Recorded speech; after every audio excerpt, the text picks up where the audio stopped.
हूँ वीरेंद्र मिश्रा। हम दिखाते हैं खबर की सच्चाई। खबर की सच्चाई देखने के लिए देखते रहिए लखनऊ कैंट न्यूज 24। लखनऊ के थाना कैंट क्षेत्र नीलमथा के जेबीआर में हो रही श्रीमद् भागवत कथा के 5वें दिन संत श्री राधा मोहन शरण जी महाराज जी ने अपनी कथा में सुनाई है गोवर्धन जी की महिमा। गोवर्धन की महिमा बताते हुए गोवर्धन क्षेत्र में दान पुण्य करने से होने वाले लाभों के बारे में भी बताया है महाराज जी ने। वहीं कथा की महिमा सुनकर हजारों की संख्या में आए भक्त हुए भाव विभोर। आपको बता दें, क्षेत्र के समाज सेवी संगठन हिंदू सेना संगठन के अध्यक्ष यूपी सिंह के साथ समस्त पदाधिकारियों सदस्यों की भी रही है कथा में उपस्थिति। तो वहीं संगठन के लोगों ने कथा सुनने के बाद महाराज जी से लिया है आशीर्वाद और हुई है कथा। आइए आपको दिखाते हैं लखनऊ कैंट न्यूज 24 की पूरी रिपोर्ट। वृंदावन में आए तो आते ही भगवान ने बकासुर का वध किया, वत्सासुर का वध किया। एक बार भगवान की इच्छा हुई, क्वचित वनासाय मनो ददत् प्रजात प्रातः समुत्थाय वयस्यवत्सपान् प्रबोधयन् शृंगरमेण चारुणा विनिर्गतो वत्सः पुरः सरोहरिः। भगवान की इच्छा हुई कि हम वनभोज पिकनिक मनाने के लिए जंगल में चले। तो सवेरे सवेरे उन्होंने श्रृंगी बजाई, श्रृंगी बजा करके अपने सभी साथियों को जगाया, बलराम जी को भी साथ लिया और छोटे छोटे बछड़ों को चराने के लिए ले गए। एक अघासुर नाम का असुर था, धरा धरुष्टो जगदुत्तरुष्टो दर्याननांतो गिरिशृंगदंष्टः ध्वान्तान्तरास्यो विदतात्मजिह्वा पुरुषानिल श्वासदवीक्षणुष्णः। इतना लंबा चौड़ा था अजगर, एक जबड़ा नीचे और एक आकाश में किया था।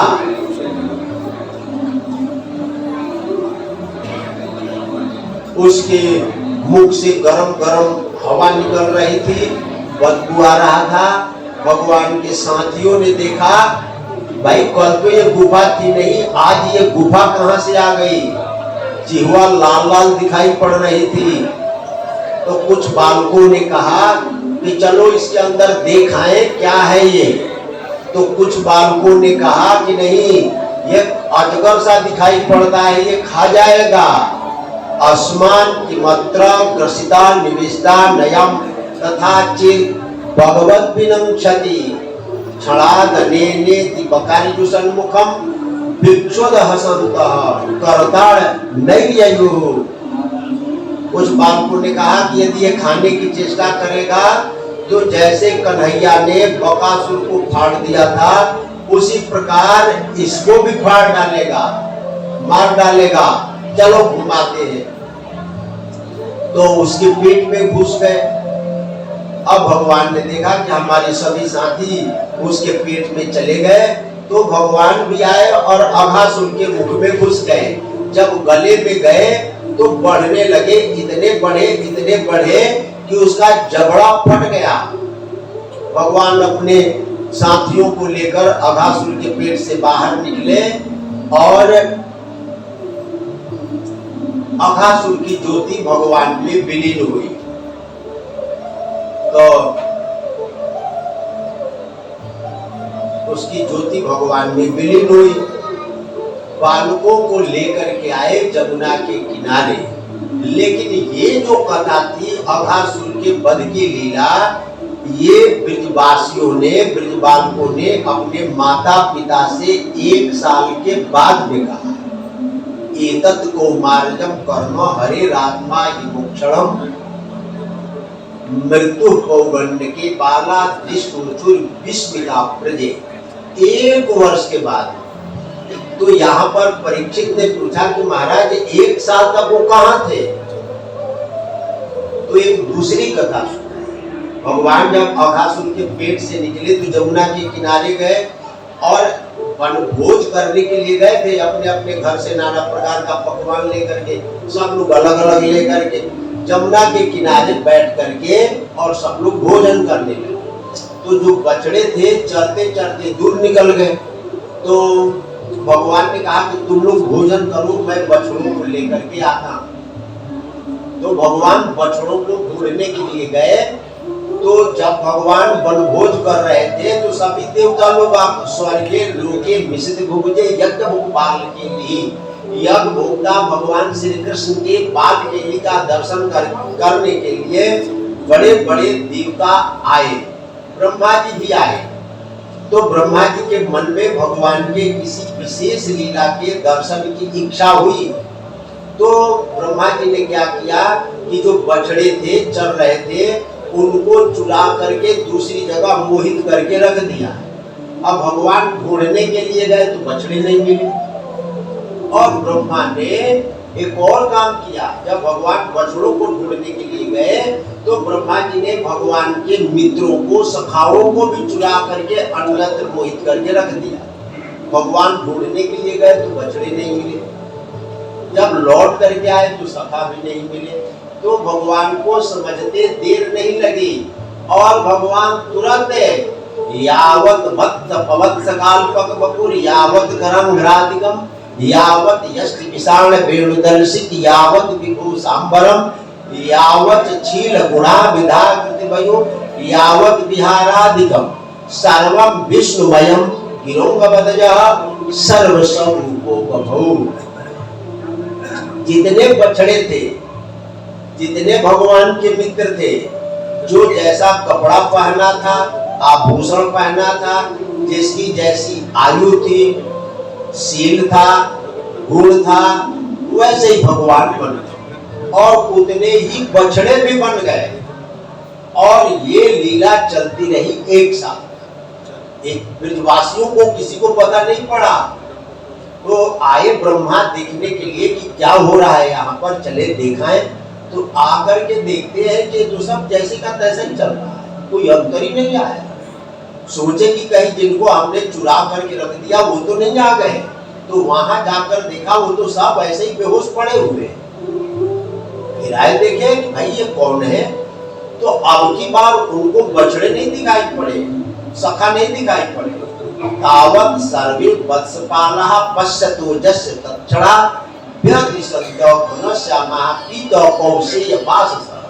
चतुर्भुजा शंख चक्र गदा रागी पाणियः किरीटिनः कुंडलिनो हारिनो बनमाली। जब अब की बार आकर के देखे तो ये जितने बालक थे, जितने बछड़े थे, जितने कपड़े थे, छड़ी थी, आभूषण थे, वो सब के सब विष्णु रूप में दिखाई पड़े।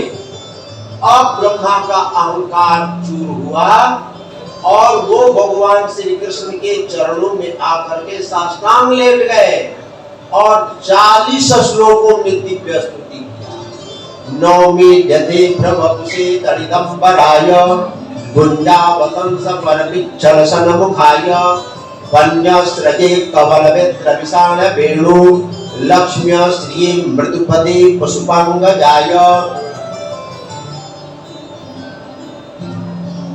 इस संसार में स्तुति करने योग्य भगवान केवल आप हैं। आपके इस नीले नीले स्वरूप के ऊपर विद्युत कांति के समान पीतांबर फहरा रहा है। गले में गुंजों की माला है, सिर के ऊपर मोर का मुकुट है, वनमाला धारण किए हुए, हाथ में दधि भात का कौर है। आपके इस चरवाहे के रूप के ऊपर मैं अपने आप को निछावर कर रहा हूं। अस्यापिदेव वपुषो मदनुग्रहस्य स्वेच्छा मयस न तो भूत मयस्य कोपि। कौन कहता है कि आप पंचभूतात्मक हैं? जी नहीं, आप चिन्मय हैं। हमारे ऊपर कृपा करने के लिए ही आपने यादव कुल में अवतार धारण किया है। तद भूरि भाग्यमिह जन्म किमप्यलभ्यं यद गोकुले विकदमं विवेदोऽभिषेकं यद जीवितं तु निखिलं भगवान मुकुन्दः त्वद्यापि यत् पदरजः श्रुति मृग्यमेव। ब्रह्मा जगत के रचयिता भगवान से प्रार्थना करते हुए कह रहे हैं कि मेरा जन्म ब्रजमंडल में हो जाए और विशेष करके गोकुल में कोई हम लता गुल्म औषधि कुछ भी बन जाए ताकि इन ब्रजवासियों का चरण रज हमारे ऊपर पड़े और हम धन्य धन्य हो जाएं।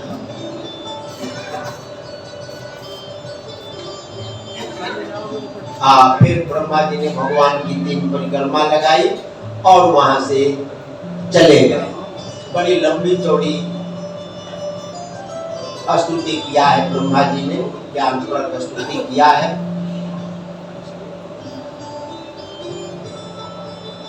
इसी के कारण ब्रह्मा ने चुरा लिया था 1 वर्ष तक। इसी के कारण भगवान के सखाओं ने अघासुर वध की घटना 1 वर्ष के बाद में अपने घर, क्योंकि 1 वर्ष तक वो मोहित पड़े हुए थे, 1 वर्ष के बाद में सुनाया।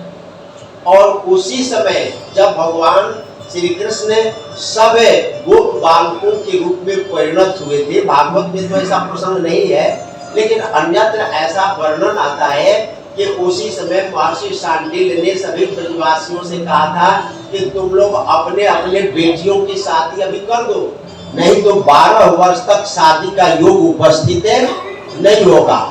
तो सब ब्रजवासियों ने अपने अपने बच्चियों की शादी भगवान श्री कृष्ण से ही किया था।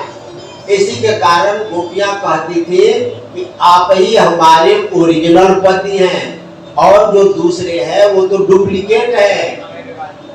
तो फिर भगवान श्री कृष्ण अब गोचारण करने लगे। गोचारण करते हुए बलराम के द्वारा धेनुकासुर का वध करवाया। भगवान श्री कृष्ण ने कालिए के मान का मर्दन किया और उसको जमुना हृदय से कालिए दह से रमणक द्वीप पे भेज दिया।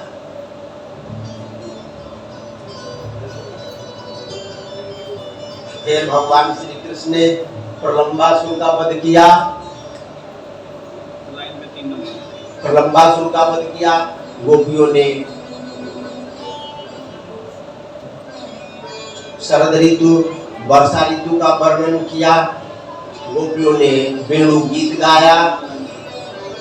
गोपियां श्री कृष्ण को पति के रूप में प्राप्त करने के लिए प्रतिदिन हेमंत ऋतु में अगहन महीना में हेमंते प्रथमे मासी नंद ब्रज कुमारिका पति के रूप में प्राप्त करने के लिए कात्यायनी देवी का पूजन कर सवेरे जाती है। ब्रह्म मुहूर्त में जमुना जी में स्नान करती हैं।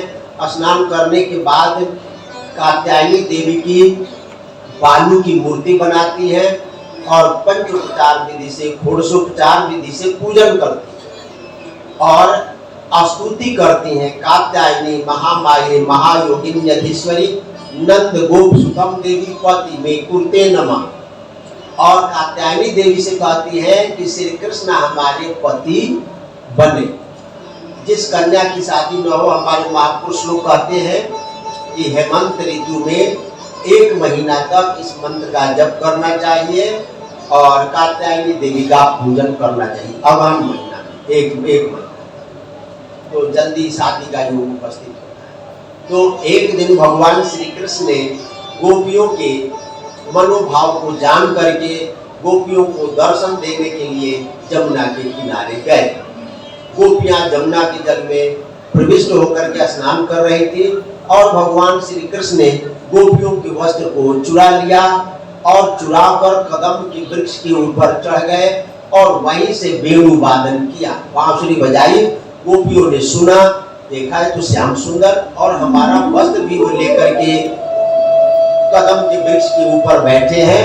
तो गोपियों ने याचना किया, प्रार्थना किया, श्याम सुंदर तेदास्या करवामा तवोदितम देहि वासांसि धर्मज्ञ नोचित रागे ब्रुवामहे।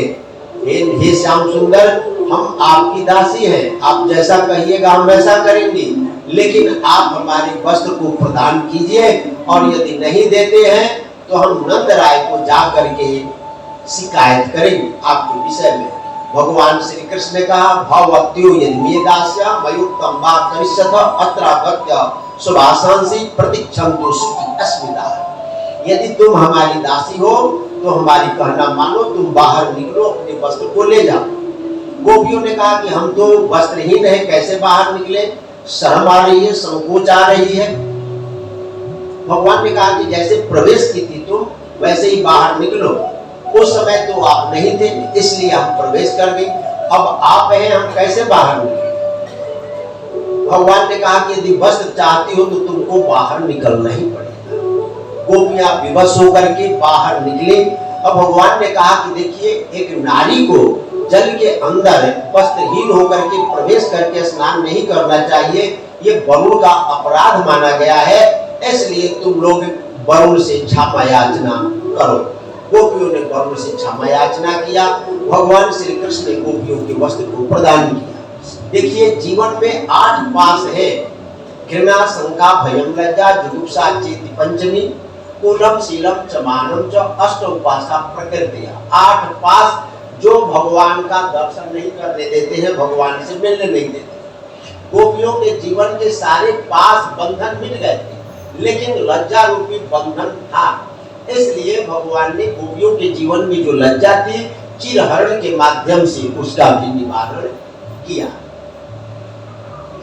अब लौट करके भगवान आए। एक दिन भगवान श्री कृष्ण अपने सखाओं के साथ गाय चराते चराते मथुरा मंडल के पास पहुंच गए और भगवान के जो सखा थे उनको भूख लगी। राम राम महावीर कृष्ण दुष्ट निवारण।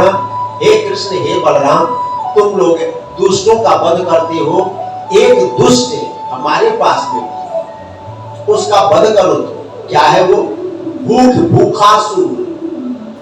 भूखासुर है, हमको भूख लगी है, भोजन की व्यवस्था। तो भगवान ने कहा कि चले जाओ, यहाँ पर बगल में मथुरा के जो चतुर्वेदी ब्राह्मण हैं वो यज्ञ कर रहे हैं, उनसे जाओ, मांग लो, मांग करके ले आओ। तो सब के सब भगवान के मित्र उन ब्राह्मणों के पास में गए, भोजन की याचना की, मांगा, लेकिन ब्राह्मणों ने दिया नहीं, डांट करके भगा दिया। चलो चलो यहाँ से किसको। अब सब बालक लौट करके भगवान के पास में आए।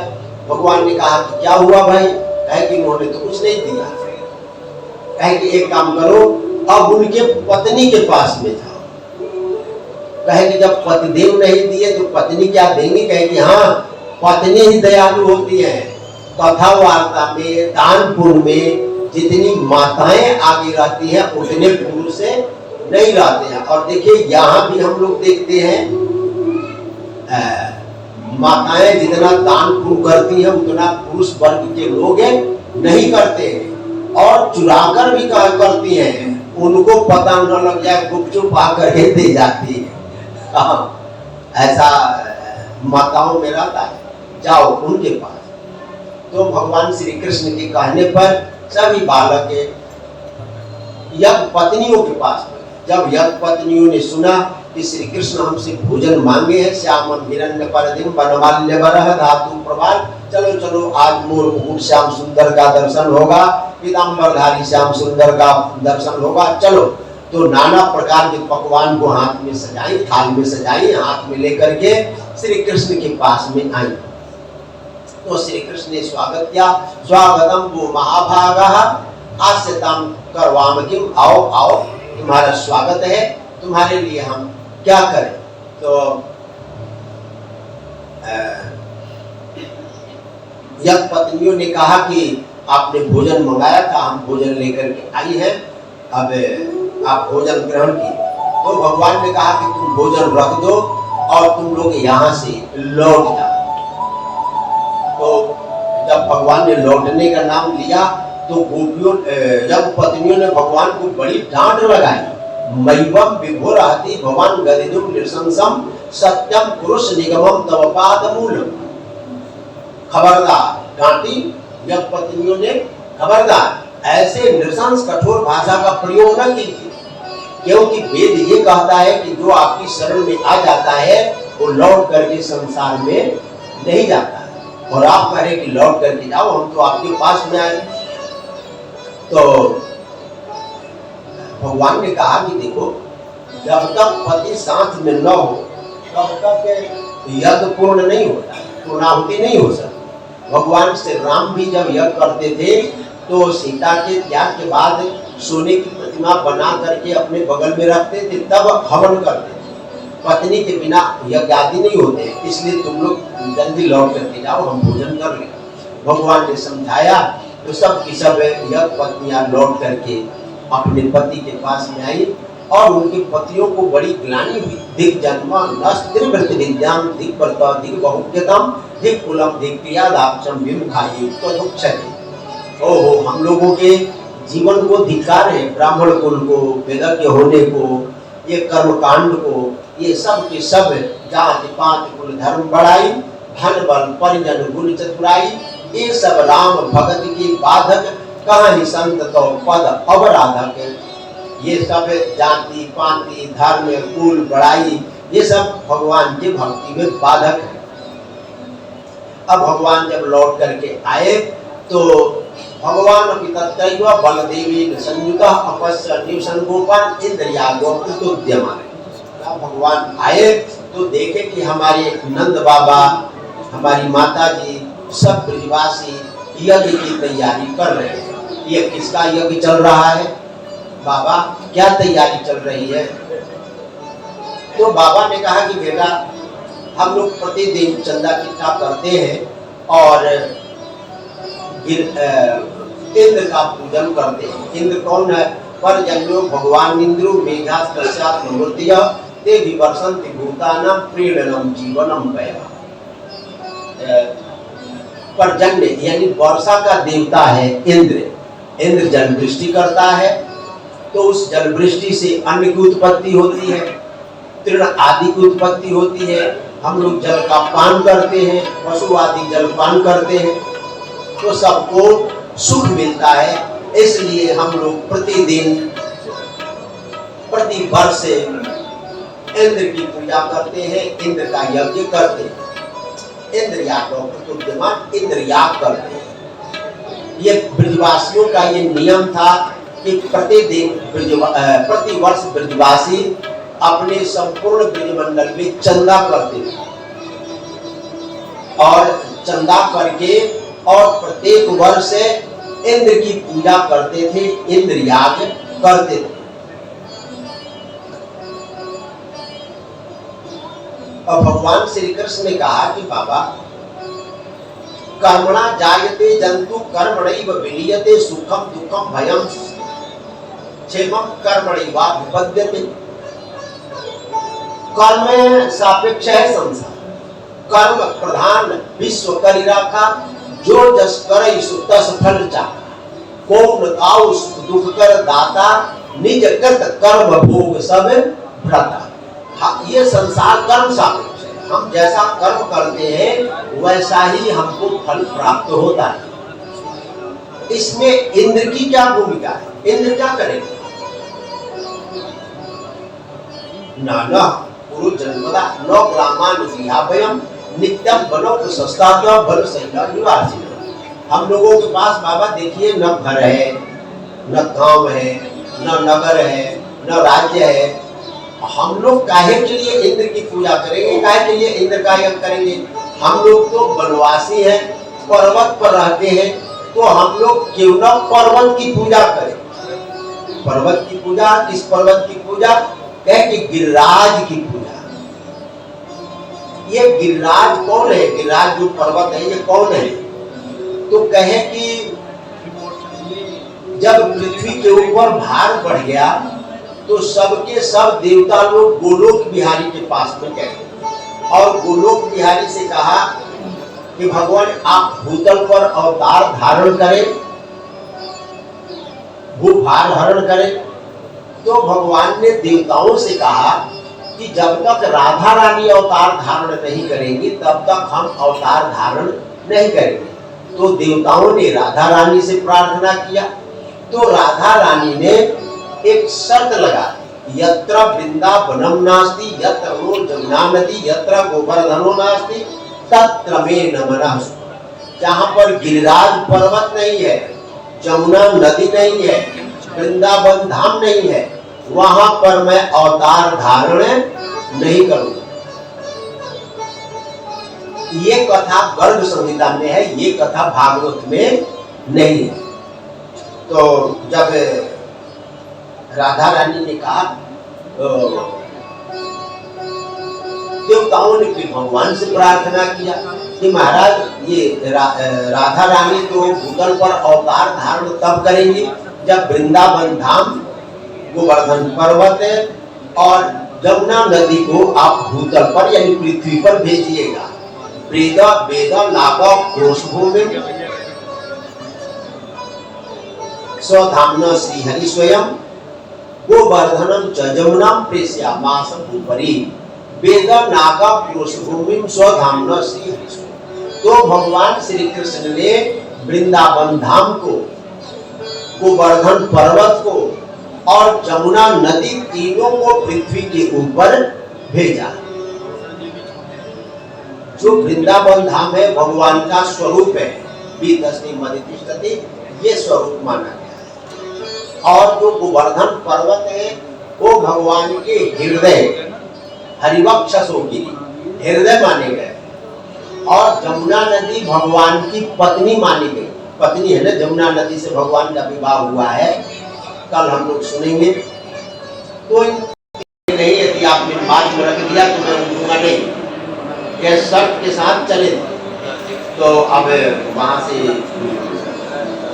ब्रजमंडल आते ही वजन बढ़ाया गिरिराज ने, वहां पर रख दिया और रख दिया। तो थोड़ी देर के बाद विश्राम करने के बाद आए उठाने के लिए, उठाने के लिए आए। तो उठाने के लिए आए तो अब उठे नहीं, शर्त का उल्लंघन हो गया।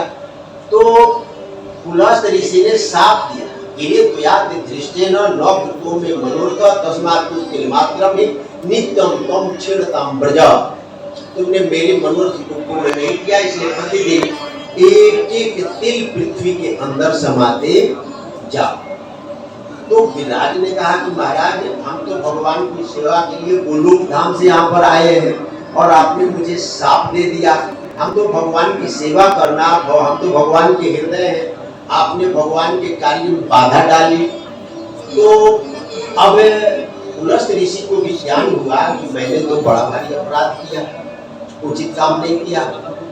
तो वरदान दिया, यावत भागीरथी गंगा यावत गोवर्धनो गिरी तावत कले प्रभावस्तु भविष्यति न करे।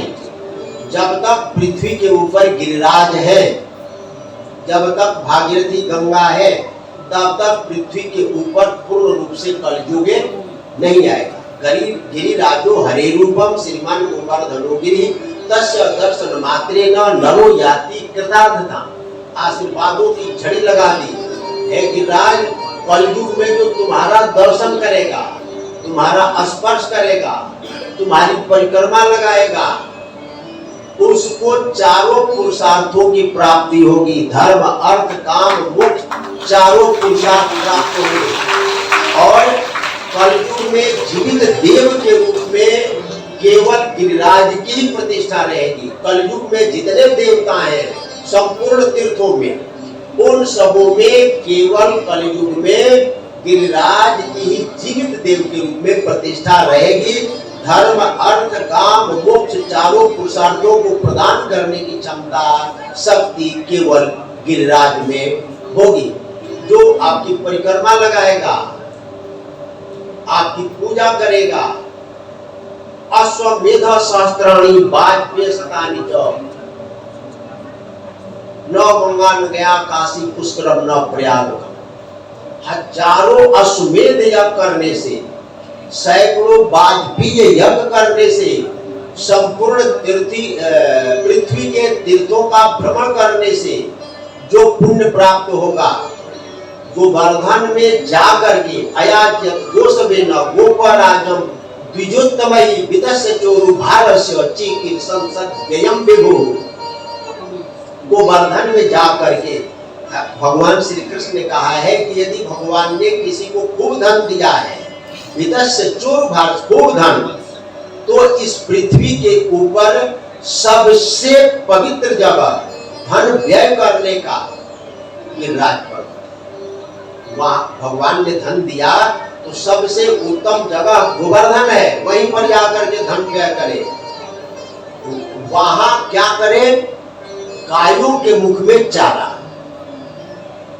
और संतों के मुख में रोटी का टुकड़ा डाल दिया, तो इतने से ही हजारों अश्वमेध यज्ञ का फल, सैकड़ों वाजपेयी यज्ञ का फल प्राप्त होगा। संपूर्ण पृथ्वी के भ्रमण करने से जो पुण्य मिलेगा, तीर्थों के भ्रमण करने से, वो केवल गोवर्धन में जाकर के गायों के मुख में चारा, संतों के मुख में रोटी का टुकड़ा डाल दिया, तो पूरा का पूरा पुण्य प्राप्त होगा। देखिए, हम तो वहां के साक्षी हैं, हम तो रोज गिरिराज जी के महिमा का दर्शन करते हैं। जब से हमने गिरिराज में भंडारा चालू किया, तब से दिन दुना रात चौगुना बढ़ते जाए। हमारे बनवारी शरण जी तो वहीं पर रहते हैं, देखते हैं, ये दान देने वाले की कमी नहीं होती है। जब से भंडारा गौशाला खोले और भंडारा चालू किए, तब से खूब वृद्धि हो रही है।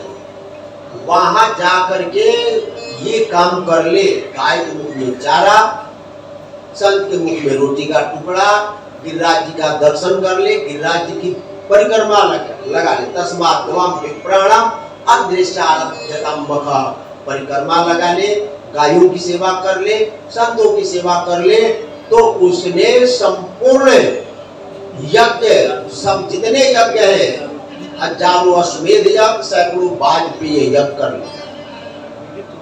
इस प्रकार भगवान श्री कृष्ण ने सभी ब्रजवासियों को समझाया कि भाई अब हम लोग इंद्र की पूजा नहीं करेंगे, इंद्र का यज्ञ नहीं करेंगे, इसका यज्ञ करेंगे गिरिराज जी का। तो सब ब्रजवासी भगवान की बात माने और सब के सब ब्रजवासी अपने अपने घरों से, अपने अपने बैलगाड़ी में, छकड़ा में नाना प्रकार का पकवान, 56 भोग, दूध, दही, पुआ, पूरी, खीर आदि बना बना करके अपने घरों से ले करके और चले। आइए हम लोग भी चलते हैं हमारे संगीताचार्य के साथ। मैं तो गोवर्धन को जाऊं मेरे वीर, नाय माने मेरो मनुआ। मैं तो गोवर्धन को जाऊं मेरे वीर, नाय माने मेरो मनुआ। मैं तो गोवर्धन को जाऊं मेरे वीर, नाय माने मेरो मनुआ। और नाय माने मेरो मनुआ, नाय माने कालो कटुआ, नाय माने मेरो मनवा, नाय माने कालो कटुआ। और मैं तो गोवर्धन को जाऊं मेरे वीर, नाय माने मेरो मनवा। मैं तो गोवर्धन को जाऊं मेरे वीर, नाय माने मेरो मनवा।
देखो भैया, जो भी गिरिराज जी का पूजन करना चाहते हैं वो एक एक करके आते रहे और पूजन करके अपने स्थान पर बैठते रहे।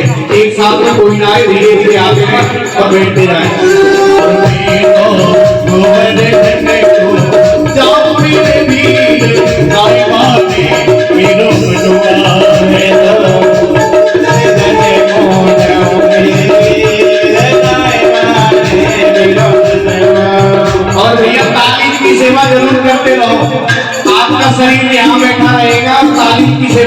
रहो तो आपको गिरिराज जी की परिक्रमा का पूरा फल मिल जाएगा। दोनों हाथ उठा के ओ बेटो गोवने तने को जाओ मेरे वीर नाय माने वीरो मनवा बेटो गोवने तने को जाओ मेरे वीर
नाय माने वीरो मनवा।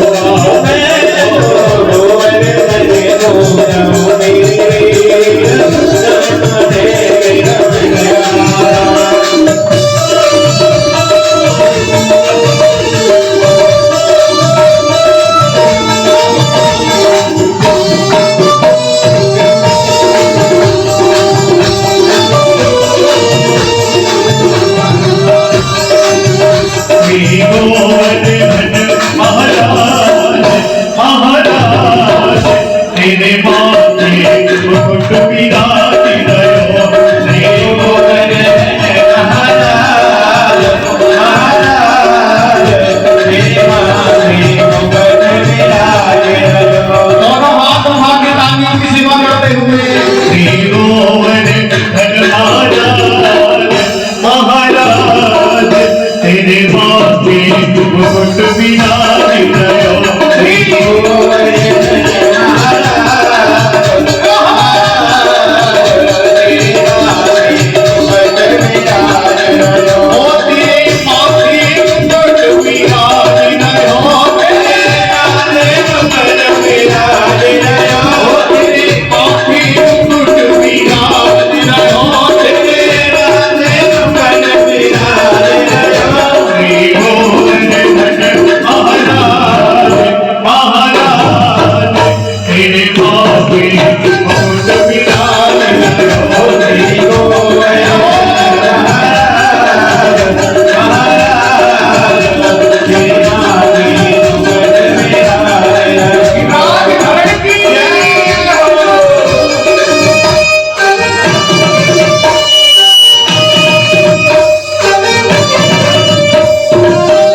गोवर्धन महाराज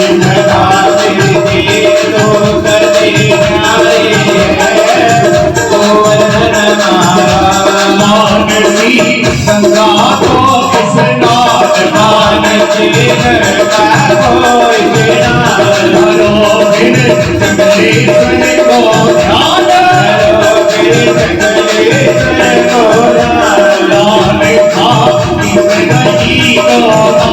लाल खाकी गई को लाल बरोबरी गवाही तैयारी है गोवर्धन महाराज घटा दे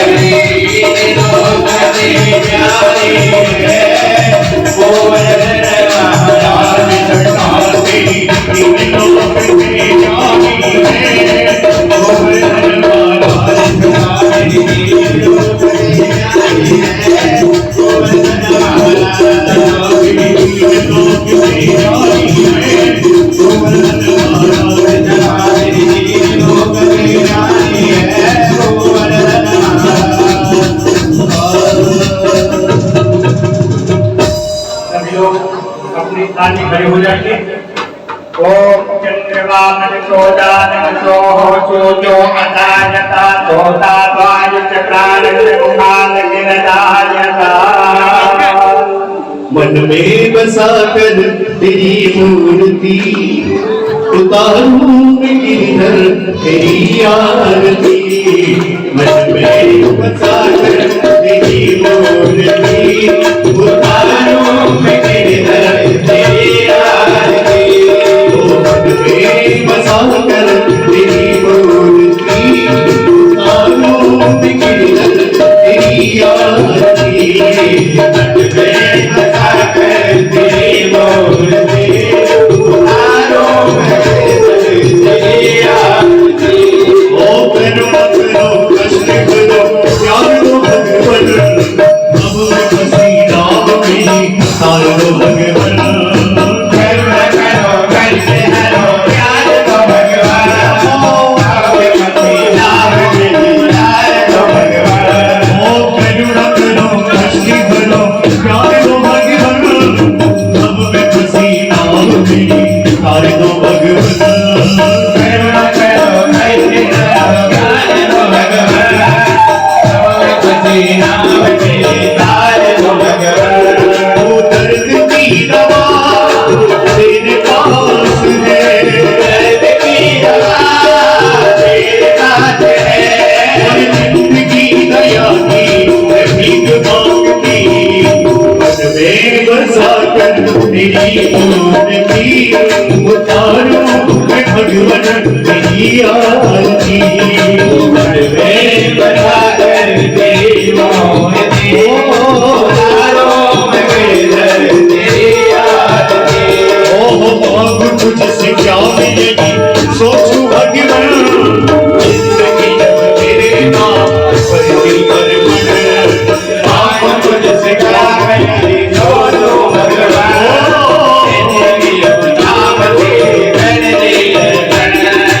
आप तुझसे क्या मिलेगी सोचूं भगवन जिंदगी जब तेरे नाम पर दी अर्पण सब कुछ तेरा कुछ ना तेरा सब कुछ तेरा कुछ नहीं तेरा चिंता है तुझको प्रभु संसार की मन में बसा कर तेरी मूर्ति उतारूं मैं भगवन तेरी आरती मन में बसा कर तेरी मूर्ति उतारूं मैं गिरधर तेरी आरती ओह वेद तेरी महिमा गाए संत धरे ध्यान नारद गुणगान करे शेर मीरा गान वेद तेरी महिमा गाए संत करे ध्यान नारद गुणगान करे शेर मीरा गान ओ वेद तेरी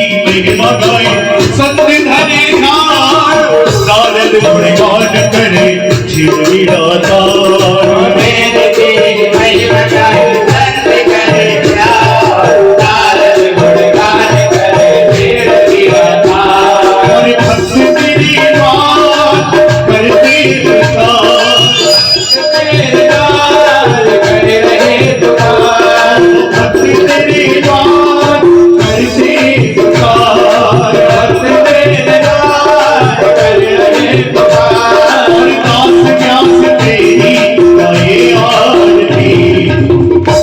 मन में बसा कर तेरी मूर्ति